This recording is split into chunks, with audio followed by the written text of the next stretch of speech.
From LinkedIn News, I'm Leah Smart, host of Everyday Better, an award-winning podcast dedicated to personal development. Join me every week for captivating stories and research to find more fulfillment in your work and personal life. Listen to Everyday Better on the LinkedIn Podcast Network, Apple Podcasts, or wherever you get your podcasts.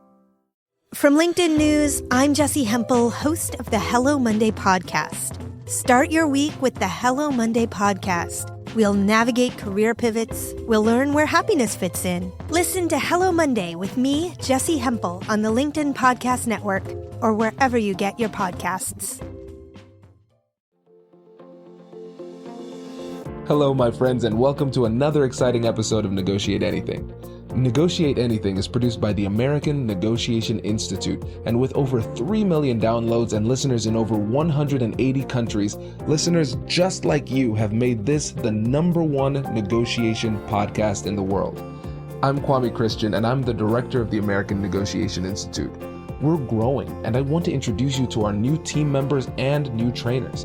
This will help to give you new, diverse perspectives on negotiation and conflict resolution. That's why I'm excited to let you know that Shane Martin, our head of sales and partnerships, is going to serve as co-host of the show from time to time. We are passionate about providing you with the best content that will help to make your difficult conversations easier, both at work and at home. Lastly, before we get into the episode, I want to remind you that our team conducts negotiation and conflict resolution trainings in the United States and abroad. Our trainings will give you the practical skills you need to resolve conflict, negotiate, lead, and persuade with confidence.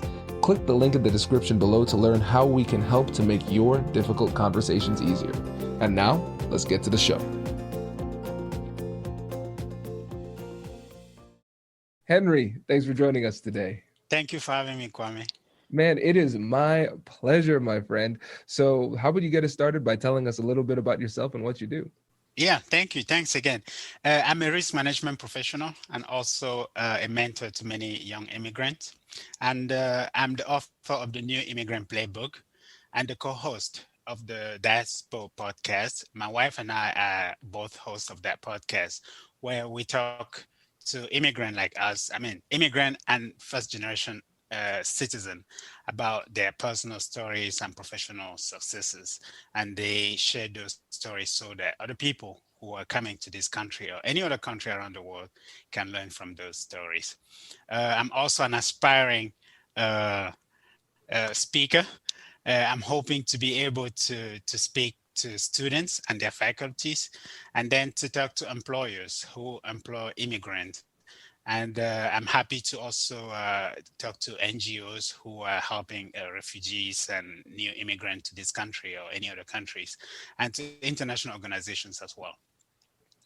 Before my current role as a risk management professional with Wells Fargo, I worked at the World Bank, where I was an in-house counsel doing some negotiations with government officials around the world.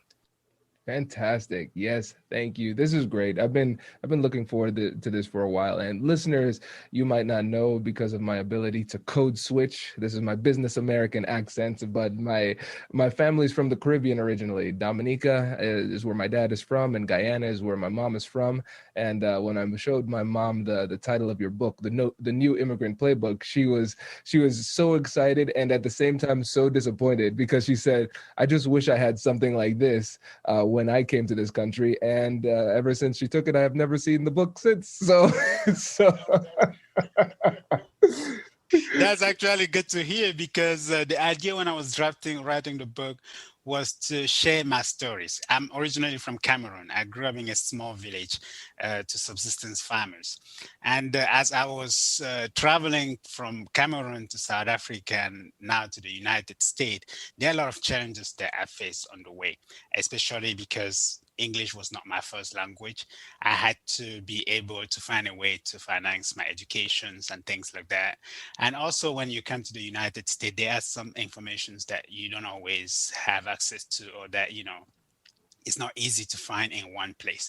I just thought that writing that book and putting all that information in something and the lessons that I learned throughout the way was a good way to help other immigrants like me. Absolutely. And so, Henry, the cool thing about you is that you have a lot of experience negotiating at a high level within your time at these large institutions. And then here, with what you're doing, you're really giving back to the community, showing people what they can do to be successful when they're entering new workplaces and new countries. And so for the people out there who are listening, they might say, well, Kwame, okay, this sounds nice. Well, why are we talking about this in terms of negotiation? I know.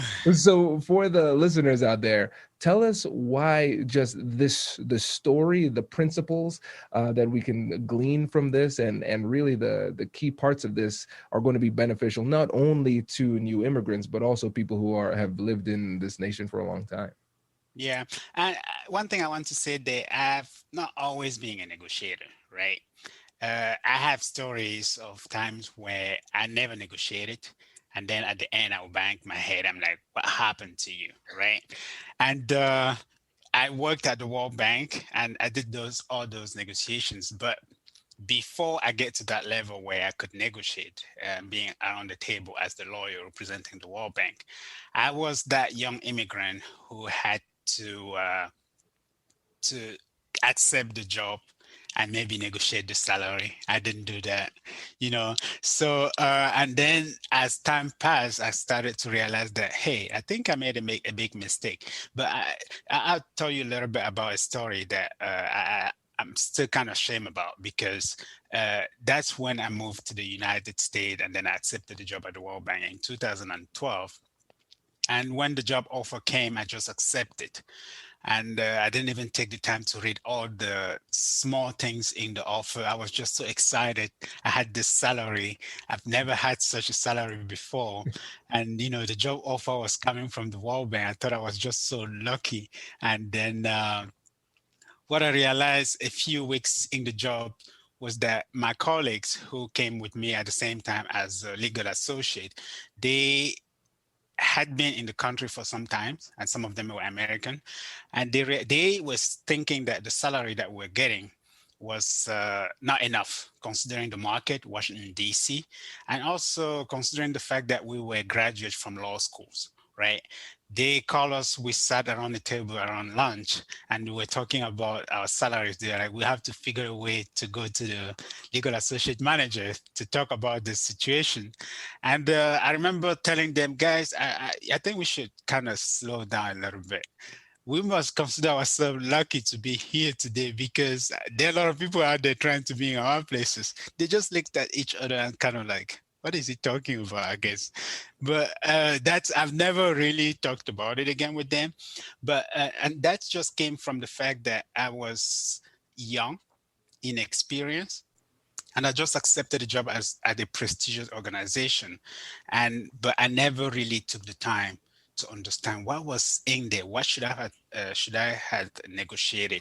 And I never did that. But so today, when I write a book like that, I also talk about those type of stories, and then I want to hope that people who are reading the book today are going to understand that when you accept a job, you want to be able to negotiate, right? Negotiation is not just looking at how much money am I making at the end of the pay period.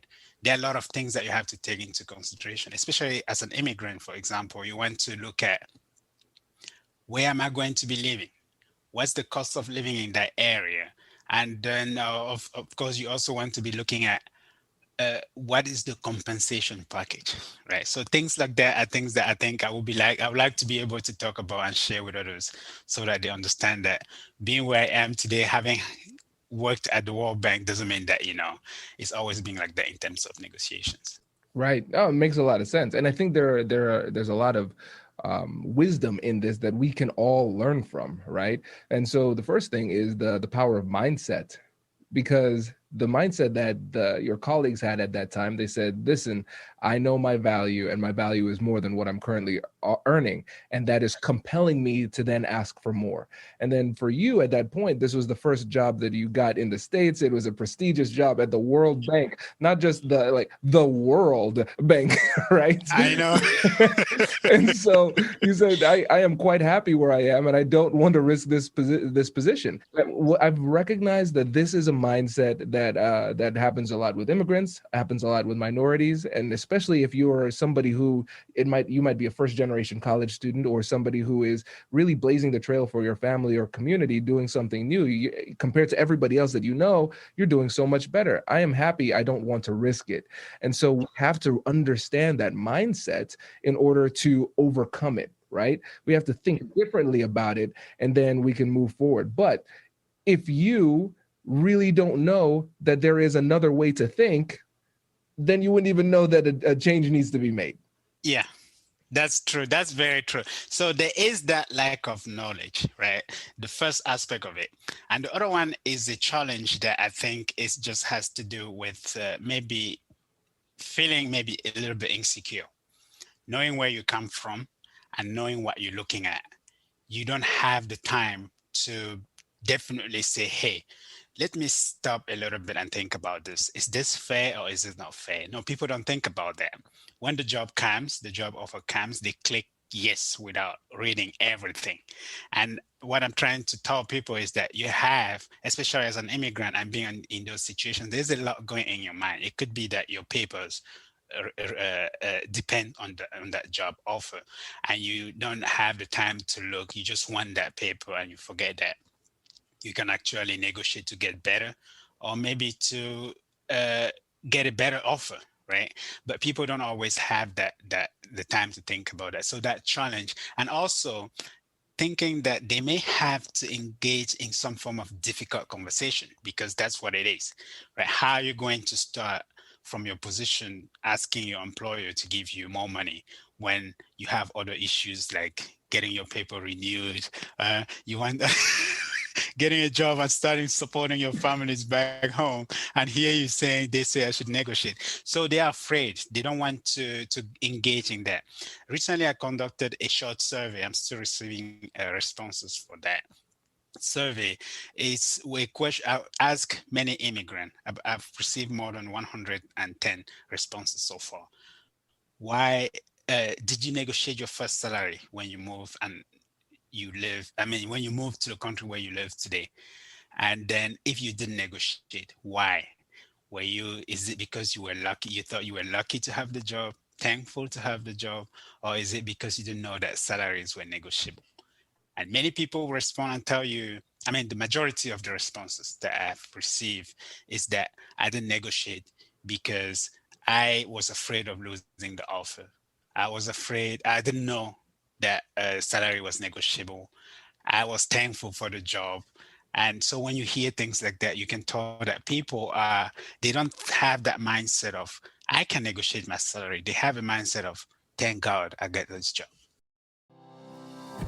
Does your company invest in professional development training? If you believe that your team would benefit from a negotiation workshop, all you need to do is go to our website, fill out the workshop request form, and then we'll set up a time to chat. These workshops are completely customizable, and we've done them all around the country. Negotiation and conflict resolution skills are beneficial across all professions, but they're especially useful in procurement, purchasing, sales, sourcing, and contract management. Our calendar is filling up quickly, and we even have some workshops scheduled for next year. If you think you might want one, I'd suggest reaching out soon so you don't miss out. Check out the link in the description to learn more. And now, back to the show. Raise the rudders! Raise the sails! Raise the sails! Captain, an unidentified ship is approaching. Over. Roger. Wait, is that an enterprise sales solution? Reach sales professionals, not professional sailors. With LinkedIn ads, you can target the right people by industry, job title, and more. We'll even give you a $100 credit on your next campaign. Get started today at linkedin.com/marketer. Terms and conditions apply. Right. And I remember when we spoke, I think it was last week prepping, you mentioned there was somebody who said, in my country, salary negotiation wasn't even an option, right? Yeah.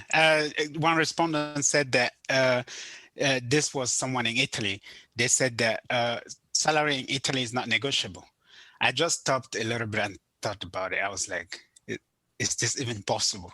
Right? So you just think, you would think that in terms of negotiating a salary, that would be the same everywhere. It's like something universal.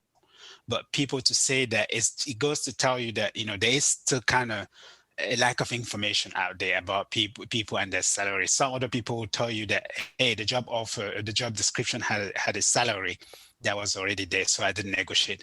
I was like, yeah, that's what they propose, right? The job description is like a proposition. When you accept that, it's like a call for, come, let's negotiate. But people don't think of it like that. They think that it's the offer itself, and it makes it difficult to always negotiate. And another thing, and I'll be quick here. Another thing is that people, when they get a salary, let's say $50,000, they convert it into the currency of their own country where they come from, right? So if somebody, let's say, is from India and they get a salary of 50,000, they live in DC, they quickly convert that. It's more than 3,000 rupees, Indian rupees, 3 million, I meant.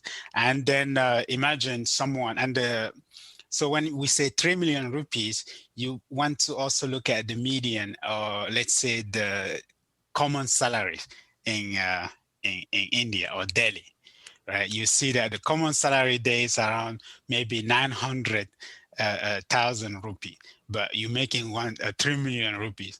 Why would you want to negotiate?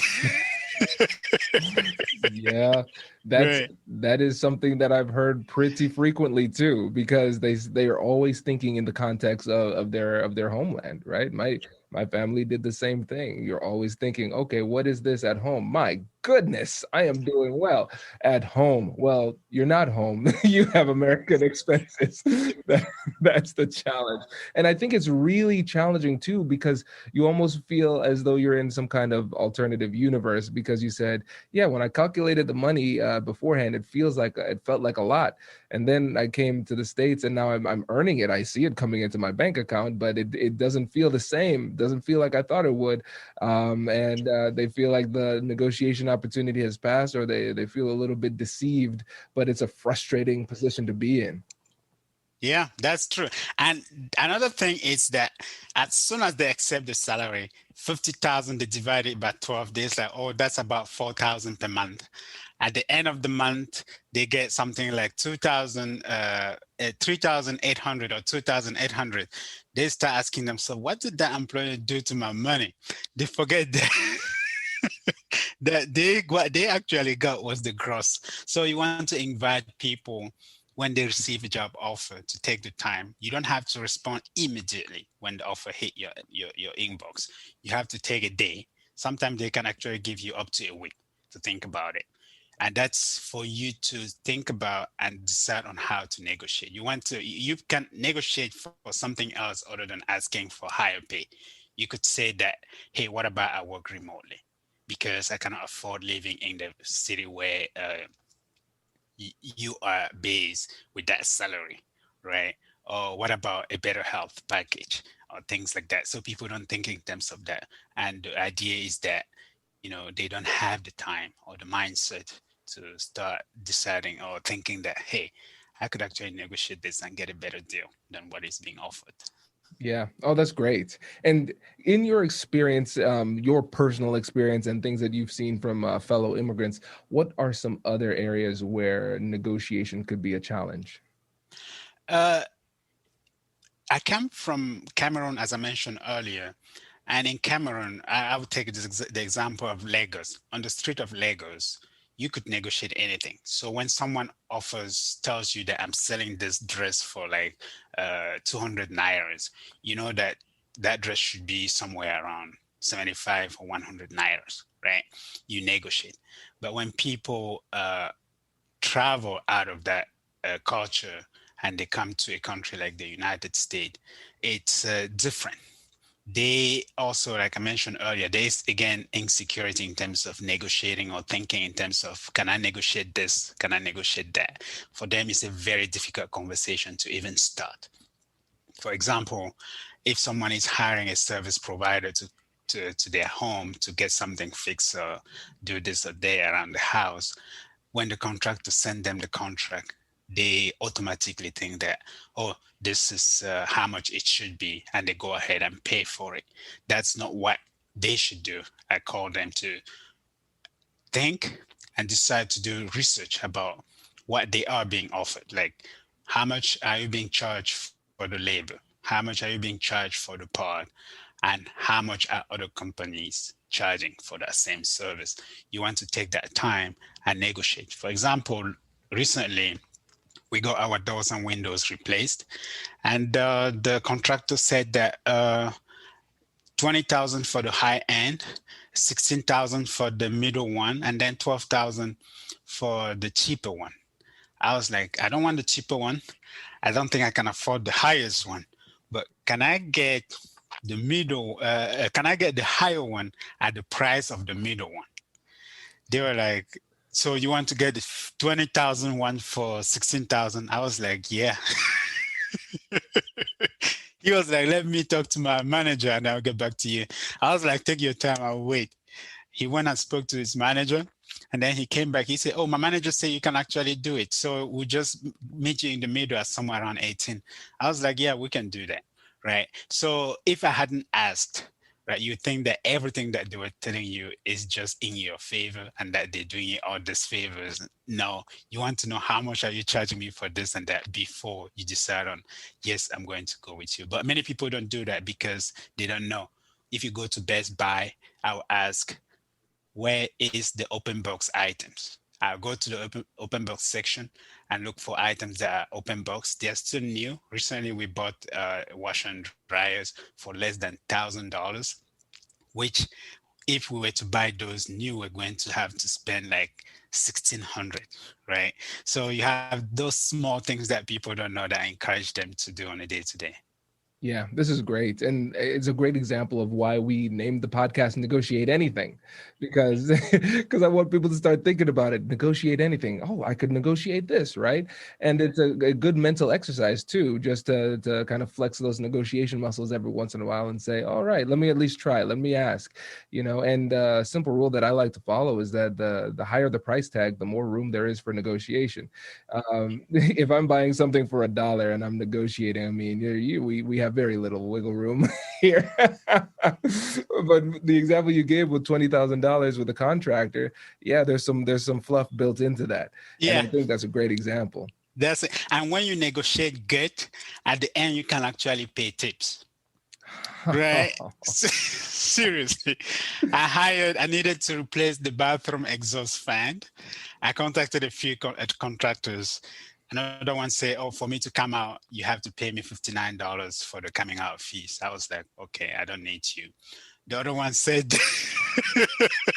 I guess my job was too small for him, right? So I don't need you. So you paying $15 for them to come out, and then you have to pay for the part and for the labor. That brings you up to about 200 something. I'm like, I don't need you. I look at the other one, and then they said, oh, we're going to do this much. And then I talked to 3 contractors. The third one said, I'll do it for 110.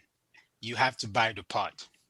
I was like, okay, what about I buy the part and then you just do the labor for $90? He did that. He accepted, right? He came, we had a deal. So at the end, when we were doing, I still also helping around because I had to go up in the crawl space and help with pushing things here and there. At the end, I gave him 110, which he asked for, but I had that option because I had negotiated it down to $90 for the labor, but I could now put in some more. This is so brilliant, because the thing is, if you would have just paid 110, his level of gratitude and excitement would have been, let's say, an 8 out of 10. Great, I did the job. And then this time you negotiated him down, then gave him the tip. Now his enthusiasm and excitement is 9 out of 10 because I wasn't expecting that. You changed his expectations, and then you were able to give more with what you got. I think that's a great example of how this could work. Yeah, definitely, because when you are buying a service, you want to be able to get a better service and to make sure that the contractor, when they are leaving, they're happy.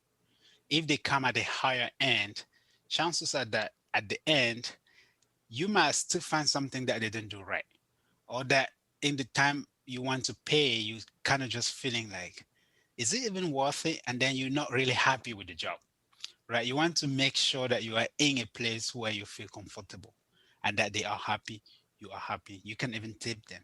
And that's what you keep good friends, and then everyone is happy. Yeah. Oh, that's great. I love that example. And Yeah. I know you also have another example about healthcare. And I think this is something that most people, even Americans, wouldn't even consider doing, but negotiating in healthcare. And it was funny. My dad's a surgeon. And, Mhm. I think about him like, man, do I want a discount surgeon? Probably, probably not. But the way that you talked about negotiating in healthcare is a little bit different from that. It's more nuanced. I thought that was really interesting. Can you tell the audience about that too? Oh yeah, definitely. So in many countries, people don't have health insurance. So when they travel to other countries where they are required to have a health insurance, they would normally feel hesitate. And when they do get it, they don't know how to use it, and they end up with huge bills, right? What I'm telling people is that when you are meeting with the doctor, you want to know exactly how much you're going to be paying. And then you want to know whether your insurance covers that. If your insurance doesn't cover, you have to make sure that you look for something within the network. But if you are going to have a surgery and maybe they will have to put you kind of down, you want to be able to control everything that happens in the room when you are not capable of talking, right? And so, what I advise people is that before you go under, you want to remind them because they'll give you all those papers to sign and things like that. You are in a not in a greater position because you are sick and you just want to get things done. And the idea is that you trust your doctor and they're going to come and do everything in your best interest. But we are in a cost for service thing, right? They just give you the more they give you, the more money they will get, right? And so what you want to do is you when you're signing those papers, you want to write there that what I'm under, please don't let anyone who is not in my network to touch me, right? And you want to do that at that time because at the end it's going to be too late. You want to negotiate that in when you're still in a position to negotiate. Because if it goes in the accounting system, the best you could do at that time may be for you to sign up for a payment plan. So you want to make sure that everyone who is touching you when you are under anesthesia is within your network and has the right to touch you at that time because you've given them that right. Another example is when you're visiting a doctor, you also want to be able to know that uh, I'm being charged for this and that I shouldn't be charged for this other one. I went to the doctor in 2018. I just moved to Charlotte, and then I went to see a doctor. I was going for my annual checkup. My insurance was paying for it 100%. I come in, I'm comfortable about everything that I'm saying to the doctor. Doctor asked me any question I answered. At the end, they sent two bills to the insurance. Insurance pays one and doesn't pay the other one. I found out only after they sent me a bill. I'm like, what is this bill for? It didn't have any detail on it. It didn't tell me what I was being paid. They just said that, oh, insurance paid for this and this one you have to pay. And then I called them. I was like, what's going on? That's when they explained that, oh, last time when you were here, the doctor asked you this question about medication and you answered. So that was not part of your annual checkup. So it was medication management. So you have to pay. I'm like, so if the insurance doesn't pay, it means that there's something wrong. Right. So they said, oh, there were two visiting one. I'm like, two visiting one. Should I not have answered all the questions that the doctor asked me during the visit? So they said, okay, we reduced the pricing too. They said, I have to pay the other one. I just said, I don't think I should be paying for this. But we kept talking, and then we're still talking about that. Right. But that's just a way of letting people know that when you're meeting with your doctor, it's true, it's your doctor. You expected to know what they're telling you or to accept what they're telling you or to trust in them. But you also have to be mindful of the fact that they are there to make money and that you should be able to understand what service you're receiving and how much you are being charged for so that you can negotiate, because after that it will be too late. Yeah, and I think I feel like everybody feels like an immigrant whenever they enter the healthcare system. And this is as somebody who has a dad as a doctor and a wife who's a doctor, and my chief operating officer Catherine here, who now transitioned into the business world. She's a nurse, and I still feel thoroughly confused at what's happening. And if you're from a different country and you say, yeah, okay, so what is this network talk even, right? What does this even mean? How can I have 2 visits in one? How can I be charged twice for 1 visit? That doesn't make sense to me. And I think really the approach that you used was so powerful. First, with the first example, you preemptively addressed it. You said, listen, before this even comes up, everything needs to be within my network. That I just wanted that to be clear for everybody. Now you're on notice. So you've taken care of that problem before it began. With the other one, what you've demonstrated is the power of curiosity. You're asking, how is this even possible? A lot of people just get the bill and they say, I guess I just didn't understand it. Let me pay the bill. And sometimes it might be ego. I don't want them to feel like I'm ignorant or something, so I don't want to look stupid, so I'll just pay the bill, right? But you said, I'm going to ask a couple questions. And by just maintaining your curiosity and just asking simple questions like, where did this come from? How is this possible? How was I supposed to know that in the moment? Then you're able to improve your situation just by using curiosity in that moment. Yeah. And the doctor you trust your doctor. And so when your doctor asks you things, you're supposed to be transparent. You would think that in a situation like that, the doctor is supposed to be the one telling you that, hey, by the way, this question that I'm about to ask you is not within the scope of our visit today. Do you still want me to ask that? But that's not how it works. They just ask you and then they send you a bill. Right. So they just rely on the fact that, oh, our customers, they're not going to be asking questions. They trust us. Again, we talked about lack of knowledge. Those are things that it just goes with to say that people find themselves in a lot of situations financially because they don't have the knowledge or because they don't know that they can negotiate. And negotiation is not actually asking for the bill to come down. It's understanding what you're paying for and being curious to know so that you know whether it's fair or not. Because at the end of negotiation, everyone should be happy. And you want that the happiness will come from the fact that the price that each party is paying is fair. The service you're receiving and the money you're paying is equal. And that's negotiations. Exactly. Oh, Henry, this is great. This is really great. I appreciate you taking the time with us again. And really, with the book, one of the things you mentioned at the beginning in your intro, you said that you enjoy serving as a mentor to a lot of people as they're coming in. And I really think that you've essentially scaled your mentorship with this book by taking the wisdom that you've learned and sharing it with other people. So just kudos on that. And before you go, let the listeners know about the book, how they can get in touch with you, and also about your other podcast too. Yeah, of course. Thanks again. And thanks for having me. I'm really honored to be here. Yeah, the book, New Immigrant Playbook, Strategies for Success in Your New Country.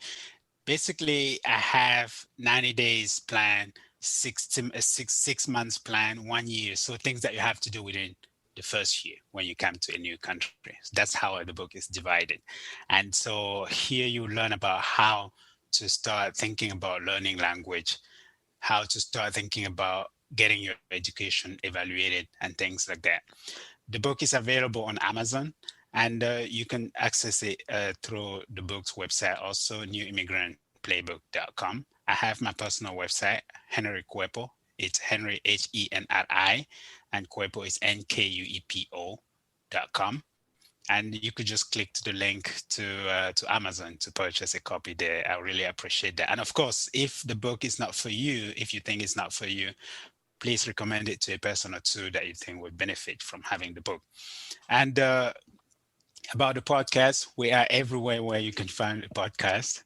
And, Apple Podcasts, Google, Amazon, Music, and then everything, Spotify. So please follow us, and then you'll hear some of those great stories that we've put up for our audiences. Thank you. My pleasure. And everybody, links in the description of the podcast. So Henry, thank you again. Really appreciate it. Thank you, Kwame. Thank you so much for having me. Congratulations! You've just joined an elite club. By listening to a full episode, you're now officially on the Negotiate Anything team. So welcome aboard. What most team members do is they subscribe to the podcast because that allows them to automatically get the latest episodes of the show. The best things in life lie on the other side of difficult conversations. Keep learning, keep practicing, and keep getting better. Your relationships will improve, your career will soar, and you'll have the confidence you need to get the most out of these crucial conversations. Again, thank you for joining the team. We're excited to have you, and I will see you in the next episode. I'll catch you later.